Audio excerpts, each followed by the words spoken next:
Esu. Sveiki, eteryje laida Esu ir aš, žurnalistė Ugnė Siparienė. Šioje laidoje kalbinu žinomas Lietuvos moteris verslo, valdymo, politikos ir kitų sričių lyderės, kurios gali tapti, o dažniausiai jau ir yra pavyzdys kitoms moterims, o ir ne tik joms.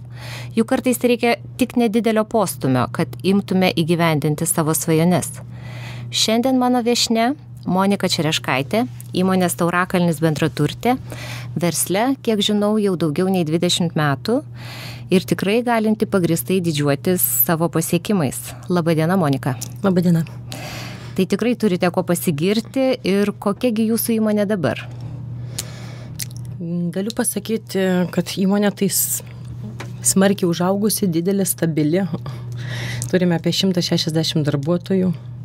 Labai daug. Kartais ir daugiau būna momentų, kai pirmininkavime, kadangi teko pirmininkauti praeitais metais, tai buvo iki 200 darbuotojų turėjom beveik. Teko pirmininkauti, turite galvoje, kad aptarnavote... Taip, mes buvom laimėję visus didžiuosius renginius, aptarnauti visus didžiuosius renginius.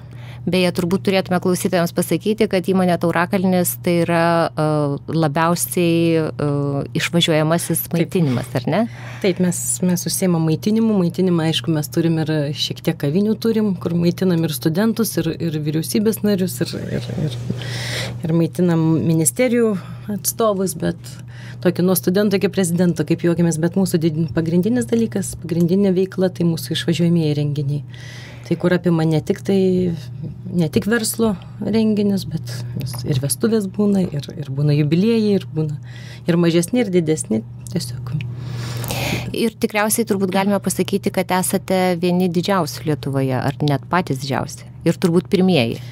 Na, aš pati manau, kad mes esame galbūt pajėgiausi aptarnauti didelius renginius, kadangi tai jau mūsų specifika ir mes labai seniai pradėjom to užsiminėti ir matomai, kad mes įgyję didžiausios patirties šitoj srity.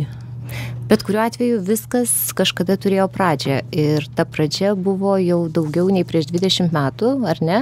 Pasakykit, kaip tai buvo, kaipgi jūs nusprendėte tokią įmonę kurti ir nuo ko viskas prasidėjo?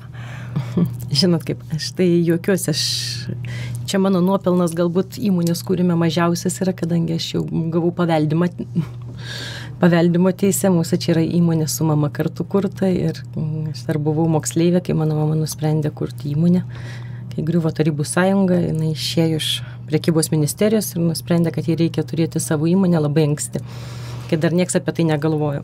Ir iš karto jinai pasirinko tokią sritį, ar čia paskui modifikavosi? Jinai pasirinko taip, jinai buvo atsakinga už visuomeninį maitinimą, jinai tą sritį labai puikiai žinojo, kadangi jinai buvusi konditerė, parašius ne vieną knygą mokomąją medžiagą iš konditerijos, tai jinai vėl grįžo prie tų ištakų ir pradėjo dirbti,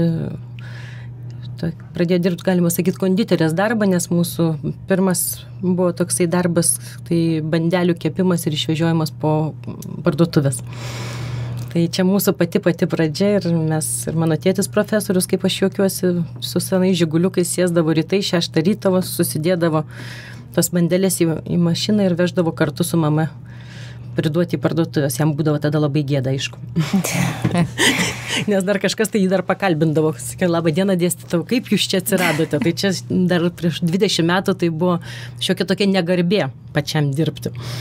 Na, o dabar tai jūs tikriausiai turi visas teisės didžiuotis ir savo žmona, ir savo vaikais. Aš taip tikiuosi. Manau, kad jis ir didžiuojasi, aišku, jam ir nereikia, jisai prie to verslo nelabai jisai prigijo, jam vis dėlto jisai toks žmogus. Na ir kaip tik turite tą unikalią situaciją, kadangi mūsų laida kaip ir yra skirta paskatinti kitas moteris, nebijoti, daryti drąsius žingsnius, nebijoti iššūkių. Tai jūs tikriausiai kaip niekas kitas galėtumėt pasakyti, ar buvo tų iššūkių kaip moteriai, įsitraukiant į šeimos verslą, matant mamą, pagaliau pačiai dabar vadovaujant, kaip tai yra? Ar tai būtų lengviau, jeigu būtumėt vyras?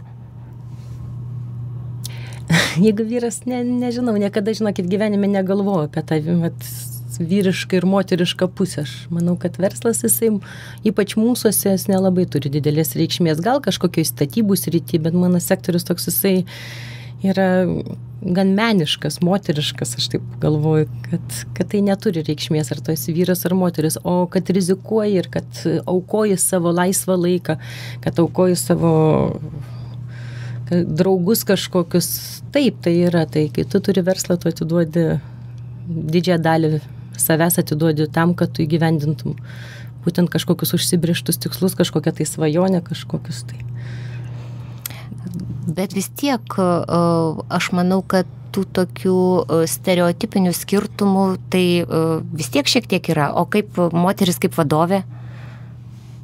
Kaip jums vadovauti kolektyvui? Ar puikiai.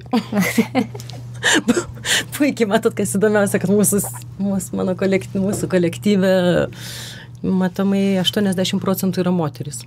Nors sako, kad geriausi vyrėjai yra vyrai, bet iš mūsų tų senų laikų vis dėlto dabar jau atsiranda vaikinų ir jaunų ir tokių žingeidžių, bet vis dėlto ilgą laiką pas mus geriausi buvo darbuotojai buvo moteris, o moteris, kaip žinia, truputį ištvermės daugiau turi. O darbas, jisai gal ir atrodo labai meniškas, bet jis labai kainuojantis daug energijos, labai daug jėgų ir tai nėra lengvas darbas. Tai moteris jos tokios yra atsparesnės šitoj srityje. Nenoriu pasirodyti feministė jokių būdų. Kodėl? Ne, aš tikrai tokia nesu, bet tik tai aš pastebiu tas savybės, kad tikrai darbe matos, kad moteris turi daugiau ištvermės negu vyrai. Bet kuriuo atveju pati užsiminėte, kad darant verslą tenka nemažai aukoti. Ką jaučiate paaukojusi jūs pati, kaip žmogus, kaip moteris pagaliau? Kol kas nesijaučiu aš nieko paaukojus, aš tik gal tiesiog tas gyvenimas taip susiklostė, kad tu tam didžiąją dalį praleidai darbe. Apie aukas aš dabar nekalbu, galbūt jis būtų tiesiog kitaip susiklostęs, jeigu aš nebūčiau turėjęs šitą darbą. Šitą aš negaliu pasakyti, bet aš taip manau. O beje, kokius jūs mokslus baigėte? Ekonomiką. Vilniaus universitete. Ta prasme, kryptingai tiesiog ėjote į šeimos verslą, kad tu užsiimsite? Ne, žinokit, nekryptingai. Aš kai pradėjau studijuoti, tai dar tas šeimos verslas tik tai kūrėsi, tai jisai toksai, tos krypties tokius kaip ir nelabai buvo. Bet kad aš pasirinkau ekonomiką, tai čia buvo matomai jau nulemta man. Visiškai meniškos pakraipos ir man lietuvių kalba buvo daug įdomesnis dalykas ir literatūra negu ekonomika, bet kadangi šeimoje pas mus jau tokios tradicijas, o būtų tėvai ekonomistai, tai matomai jau kažkaip tai man nekilo minčių, kur stot. Manau, kad mes dabar galime padaryti trumpą pertraukėlę, po kurios vėl grįšime prie pokalbio su Monika Čereškaitė, įmonės Taurakalnis, bendraturtė ir vadovė. Esu. Tęsime laidą Esu, kurioje vieši įmonės Taurakalnis bendraturtė Monika Čereškaitė ir šiandien su ja kalbamės apie verslą ir moters vaidmenį jame.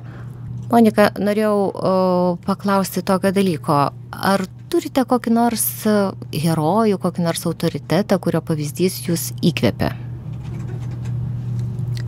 Herojais niekada nesivaikiau herojų. Taip, aš iš kažkokio, taigi semiuosi kažkokio tų savybių iš vieno, iš kito, bet tokio konkretaus netgi negalėčiau. Aš galbūt juokingai nuskambės, bet, gal ne juokingai, bet tiesiog mano herojus yra mano mama, kuri, taip, jinai man didžiausias herojus, aš tikrai iš jos semiuosi labai daug patirties, jinai mano yra vadovas, jinai mano yra guru, kur aš tikrai pasiemu daug gerų savybių iš jų, kurių man kartais stokoja net po šį dieną. Puiku, vadinasi, tas herojus vis tiek turi turbūt kiekvienam žmogui būti kažkoks sektinas pavyzdys. Galbūt tai padeda. Taip, tas herojus, kuris yra arti manęs, jis ne tas, kur nepasiekiamas ir kažkokia tolima vizija, bet tai yra žmogus, kurį aš matau kiekvieną dieną, jinai vis dar dirba. Iš tikrųjų, kiek esu jūs pačią mačiusi renginiuose, kuriuos aptarnauja jūsų įmonė ar kokiose viešose vietose, tai visada matau, kad jūs iš tikrųjų labai aktyviai pati dalyvaujate tam procese, kurį įmonė atlieka. Tarsi galėtumėt kaip vadovė jau tik tai duoti nurodymus ir nebūti kartu. Bet jūs labai aktyviai dalyvaujate. Tai čia yra viena iš jūsų verslo paslapčių? Pasidalinkite, prašau. Aš manau, kad mūsų tas rytis yra tokia labai jautri ir tai nedetalių gamyba. Kaip aš visą laiką sakau, maisto kūrimas, jisai sulyginamas su menu. Nes tai yra kūrybinis procesas ir kūrybinį procesą, visą laiką kūrybiniam procese tu turi dalyvauti, kad gautųsi geras rezultatas. Aš nesakau, kad aš nepasitikiu žmonėmis, aš tikrai labai pasitikiu ir turim stiprų kolektyvą ir gerą, darnų kolektyvą turim, bet kaip netgi patys darbuotojai juokiasi, sako, Monika, jūs būkit gera, ateikit, mums bus ramiau. Tai galbūt šitas toks bendras darbas ir kai tu visą laiką stebi ir kai tu tame ritme jisai visą laiką daugiau duoda tokios naudos, galbūt ne taip, kad labai apčiuopiamas, bet tiesiog tu matai visas tas aktualijas pats savo akim ir tu gali diskutuoti paskui kažką apie tai. O kas jūsų supratimu yra geras vadovas?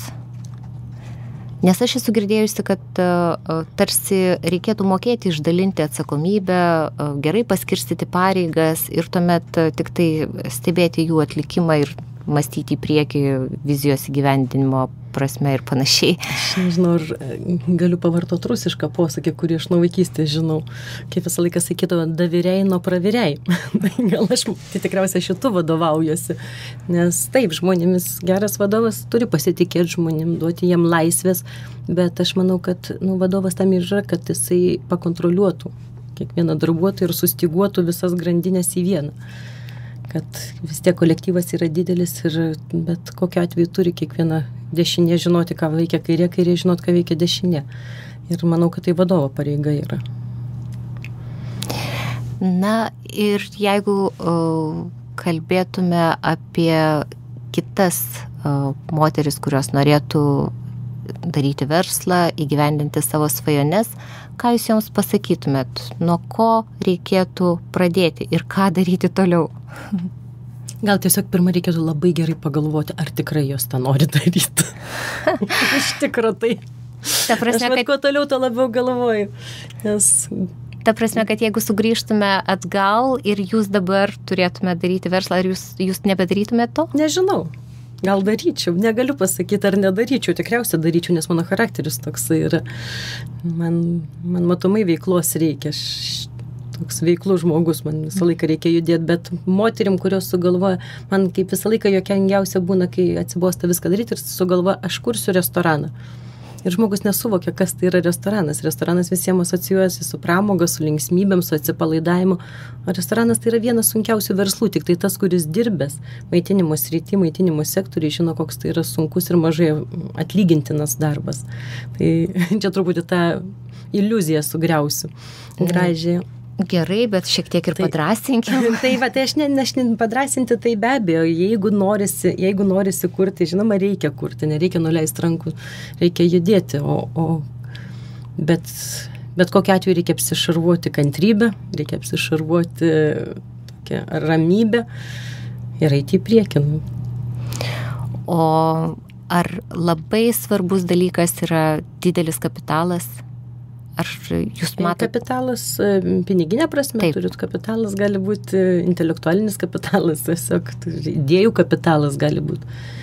Priklauso nuo verslo. Ir manau, kad ne, nes mes pradėjom tikrai be nieko. Mes su vienais žiguliais pradėjom savo verslą ir su dideliu noru, dideliu užsidegimu ir tikėjimu savo ateitimi. Tai manau, kapitalas šiuo atveju. Tai be abejo jis padeda.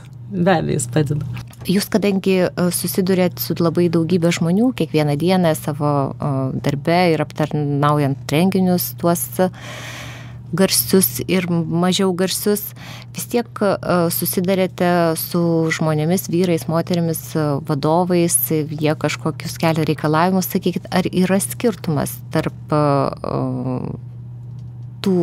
moterų, kurie užsako renginius, tarp vyrų, kurie užsako renginius. Pažiūrėkime į tai iš tos pusės. Žinot, galbūt daugiau didesnis skirtumas yra tarp verslo žmonių ir neverslo žmonių, nes šiuo metu, kai jeigu esi moteris verslininkė, dažniausiai jos taip pat būna labai konkrečios. Norėjau pasakyti, kad vyrai konkretesni už moteris. Moteris daugiau mato detalės. O vyrai mato visumą labiau. Tai čia yra pagrindinis skirtumas. Bet versle jau tikriausiai verslo moteris jos nebeturi laiko gilintis į detalės. Jos irgi viską susako taip labai konkrečiai. Tai tikriausiai tas moteris, sako, uogų rinkėjas, po truputėlį viską dėliojasi. O vyrai vyrai vienu šūviu šauna. Ar galit prisiminti kokį nors smagiausią renginį, kurį teko kurti? Maitinimo prasme, netikėčiausia? Labai daug aš jų turėjau. Kiekvienas renginys labai jisai toks skirtingas. Tai yra ir smagiausia, kai jie būna skirtingi. Labai su mielu noru visada atsimenu Eurobasketo renginius, kai buvo mūsų Eurobasketo renginiai, mes irgi buvom laimėję konkursą, tai buvo tikrai labai sunku, buvo renginiai vienu metu per 5 miestus mes turėjom aptarnauti visus vipinius svečius, bet visi buvo labai su didelio pozityvumo doze. Visi buvo labai tokie smagus, linksmi žmonės, pozityvus, visi gerai nusiteikę ir labai patiko dirbti tai, kad kokios žaisdavo komandos, tokį mes darydavome meniu. Tarkim, buvo su turkais, mes darydavom lietuvišką, turkišką meniu. Žaisdavo su ispanais, darydavom lietuvišką, ispanišką meniu. Na, tai buvo toks kaip žaidimas savotiškas. O koks populiariausias yra vakarėlių maistas? Dabar labai populiaru mažos užkandėlės, visokios sumuštinukai, ne tai, kad sumuštinukai, o mini patiekaliukai, galima taip pasakyti. Tai yra maži patiekalai, lėkštelėse, šakutėse vis dar, tai jau yra ne naujiena, bet vis dar išliekant ant bangos. Ir grįžta maži cepelinai. Ką mūsų lietuvis labai nenori pripažinti, bet su mielu noru valgom. Bet juos lygiai taip pat sunku padaryti kaip ir didelius, ar ne? Aš manau, kad kiekvieną produktą, gerą produktą yra pakankamai sunku padaryti. Reikia įdėti ir daug meilės, ir daug pastangų, kad tai gautųsi. Ar tai bus cepelinas, ar tai bus antis kepenėlių paštetas. Nesvarbu, kas, svarbu kokybiškai padaryti, o kokybė.